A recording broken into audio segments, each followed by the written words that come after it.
ভারতে প্রতি 5 বছর অন্তর সাধারণ নির্বাচন বা লোকসভা নির্বাচন অনুষ্ঠিত হয়।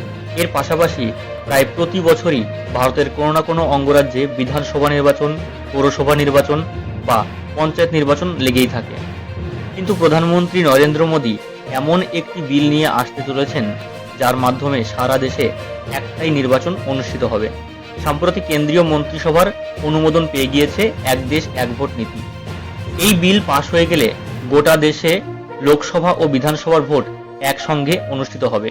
আর এই ভোট শেষ হওয়ার 100 দিনের মধ্যে পঞ্চায়েত ও পুরসভার ভোট সম্পন্ন করতে হবে। 2018 সালে ভারতের আইন কমিশন এক দেশ এক ভোট নীতি পর্যায়ক্রমে বাস্তবায়নের সুপারিশ করেছিল। এছাড়াও 2023 সালে 2রা মে একটি উচ্চ পর্যায়ের কমিটি গঠন করা হয়। এই কমিটির চেয়ারম্যান করা হয়েছিল প্রাক্তন রাষ্ট্রপতি রামনাথ কোবিন্দকে। এই কমিটি যে প্রস্তাব পেশ করেছিল তা পাশ হয়ে গেল কেন্দ্রীয় মন্ত্রিসভায়।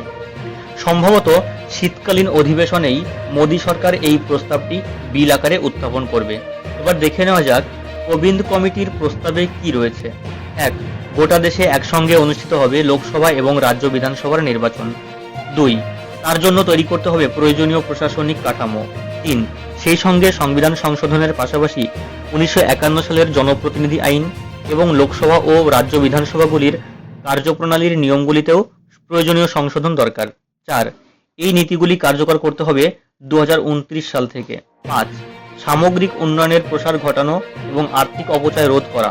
কোবিন্দ কমিটি তার সুপারিশে আরও বলেছে, প্রত্যেক ভোটের আগে পৃথক পৃথকভাবে মডেল কোড অফ কন্ডাক্ট জারি করার ফলে সরকার ওই সময়ে কোনো উন্নয়নমূলক কর্মসূচি গ্রহণ করতে পারে না, যার নেতিবাচক প্রভাব পড়ে দেশের আর্থিক ব্যবস্থাতে। একসঙ্গে ভোট হলে এই সমস্যার সমাধান হবে। রামনাথ কোবিন্দ ছাড়াও এই কমিটির অন্যান্য সদস্যরা হলেন কেন্দ্রীয় স্বরাষ্ট্রমন্ত্রী অমিত শাহ, ভারতীয় জাতীয় কংগ্রেসের নেতা অধীর রঞ্জন চৌধুরী, প্রাক্তন বিরোধী দলনেতা গুলাম নবী আজাদ, 15তম অর্থ কমিশনের চেয়ারম্যান এন.কে. সিং, লোকসভার প্রাক্তন মহাসচিব doctor Subhash Kashyap, senior advocate Harish Salve, প্রাক্তন chief vigilance commissioner Sanjay Kothari প্রমুখ। এ প্রসঙ্গে বলে রাখা দরকার, এক দেশ এক ভোট নিয়ে ভারতের একটা ইতিহাস রয়েছে। তা হলো স্বাধীনতার পর 1952 সালে প্রথম নির্বাচন এবং পরবর্তীতে 1957, 1962 ও 1967 সালের লোকসভা ও রাজ্য বিধানসভার নির্বাচনগুলি একযোগে অনুষ্ঠিত হয়েছিল। এই ব্যবস্থাটি 1967 সাল পর্যন্ত অব্যাহত থাকলেও 1968 এবং 1969 সালে কিছু রাজ্য আইনসভার অকাল বিলুপ্তির কারণে একযোগে নির্বাচনী ব্যবস্থা ব্যাহত হয়েছিল। এরপর 2018 সালের আগস্ট মাসে ভারতের আইন কমিশন একযোগে নির্বাচনের বিষয়ে তার খসড়া প্রতিবেদন পেশ করে। তার ভিত্তিতেই এই ব্যবস্থা পুনরায় ফিরিয়ে আনার চেষ্টা চলছে। এক দেশ এক ভোট নীতি কার্যকর হলে কোন কোন দিক থেকে লাভ হতে পারে এবার সেটা দেখে নেওয়া যাক। প্রথমত, একই সময় নির্বাচন করা হলে নির্বাচনী খরচ অনেকাংশে কমে যাবে। এর মধ্যে রয়েছে নিরাপত্তা ও প্রশাসনিক খরচ। দ্বিতীয়ত, বারবার নির্বাচন হওয়ার ফলে মডেল কোড অফ কন্ডাক্ট কার্যকর হওয়ার কারণে সরকারের উন্নয়নমূলক কাজ বাধাপ্রাপ্ত হয়।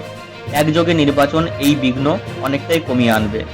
তৃতীয়ত, বারবার নির্বাচন হওয়ার ফলে সরকারগুলি নীতিগত কাজের দিকে মনোযোগ কমিয়ে রাজনৈতিক লাভের দিকে মনোযোগী হয়ে পড়ে। একযোগে নির্বাচন অনুষ্ঠিত হলে এই ধরনের সমস্যা কমে যেতে পারে। চতুর্থত, একসঙ্গে সব নির্বাচনের ভোট দেওয়ার সুবিধা থাকলে ভোটারদের অংশগ্রহণের পরিমাণ বাড়তে পারে এবং তাদের সময়ও সাশ্রয় হবে। এবার দেখে নেওয়া যাক এই নীতি চালু হলে কোন কোন দিক থেকে সমস্যার সৃষ্টি হতে পারে। প্রথমত, এই প্রক্রিয়াটি কার্যকর করতে হলে সংবিধানের বিভিন্ন ধারা ও উপধারা সংশোধন করতে হবে, যা একটা জটিল প্রক্রিয়া। এক দেশ এক ভোট নীতি কার্যকর হলে স্থানীয় স্তরে যে রাজনৈতিক দলগুলি থাকবে তাদের গুরুত্ব অনেকটা কমে যেতে পারে এবং অন্যদিকে জাতীয় দলগুলির গুরুত্ব বৃদ্ধি পাওয়ার সম্ভাবনা থাকবে। এর ফলে ভারতের ফেডারেল স্ট্রাকচারে আঘাত আসতে পারে। তৃতীয়ত, পুনরায় যদি কোনো রাজ্যের বিধানসভা ভেঙে যায় তাহলে আগের মতোই একই পরিস্থিতির সৃষ্টি হতে পারে। সর্বোপরি ভারতের মতো বৃহৎ ও বৈচিত্র্যময় দেশে একযোগে নির্বাচন পরিচালনা করা এক সরকারের কাছে একটা বিশাল চ্যালেঞ্জ। আজকের ভিডিওটি এই পর্যন্তই। ভালো লাগলে সঙ্গে থাকবেন। ধন্যবাদ।